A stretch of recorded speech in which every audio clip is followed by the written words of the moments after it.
1521, the people of ancient Mexico believed that their gods created the world for 4 times, and it had been destroyed.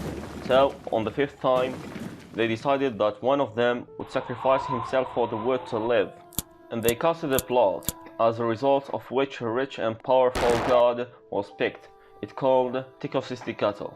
And they lied for him in a group, and they waited for him to throw himself to become the sun, so the world would live with it. However, Tecocistecatl was afraid 3 times, so another poor, sick god saw him, climbed Nanawatsi. He threw himself into the groove instead of him. When the rich, fearful god saw him, he blushed and threw himself too, and the world was created with 2 suns. So the gods, afraid that the world would burn, one of them threw the face of the second sun, whose origin was the fear god, with a rabbit, and that sun dismissed, scolded, and paled in shame, and the shape of the bunny stayed a tattoo on her face like a reminder of her shame. It have turned to the moon. And since then, the Aztec people in ancient Mexico demand to refund the god's debt, to make a human sacrifice to the sun every day, otherwise it will not shine. It is a nice story, had it not been taken seriously by the kings and the priests. The ancient kings of Mexico would sacrifice their bravest prisoners, and they killed thousands of victims in the religious ceremonies and in agricultural seasons. It was even said that the walls of the largest temple in the capital was covered in a thick layer of human blood. Well, as for the method of killing the victims, they are different. But the most famous one, in books and even in the cinema, was strip the heart. They treat the victim as a god for a period of time, then he got colored with blue, as a sign that he has become heavenly, as a gift for the gods. Then on the known day, they make this heavily miserable on the top of the temple. 2 priests tie his hands and his feet, while the third slit his chest, and take off his heart and put it in a sacred vessel.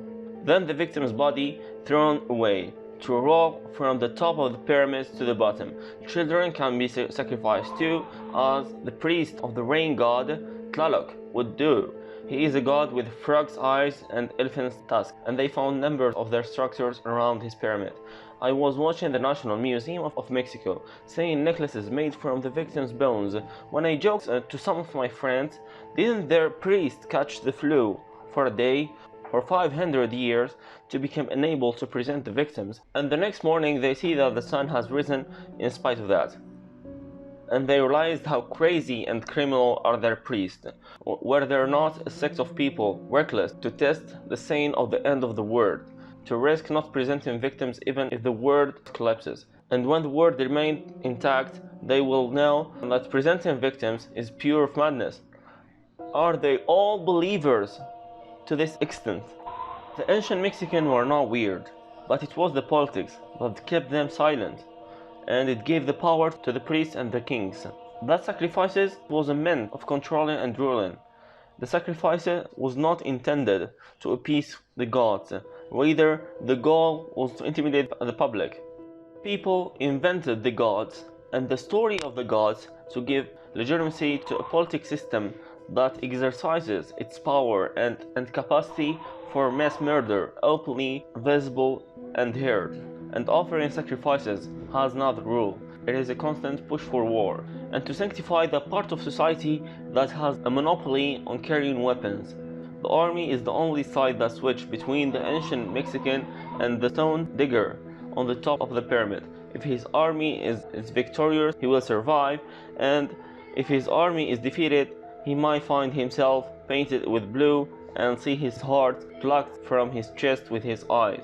When the Spaniards came to Mexico, some priests told the people that the Spaniards were gods, and their leader, Hernán Cortés, is an embodiment of a god of wisdom called Quetzalcoatl.